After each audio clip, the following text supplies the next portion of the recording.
Quick reading for February the 5th to February the 6th, Sagittarius. We have the Queen of Wands, the King of Wands, and the Ten of Pentacles. Makikita natin yung progress ng unti-unti, no? Ang pag-invest ni person sa atin. Whether this is investment of literally, ginagastosan na tayo, investment of love, no? Yung emotion nila, ipinapakita na nila. Investment ng time, no? Parang gusto nilang laging magkasama or lagi kang kasama. Ito yung mga araw na mapapansin mo, merong extra, no? Na gagawin ito si person to make you feel na you are important, to make you feel that you are loved.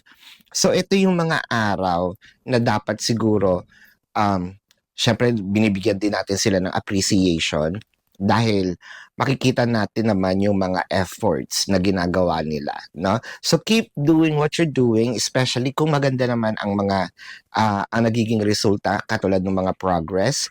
And yeah, this is your quick reading, Sagittarius, for February the 5th to February the 6th.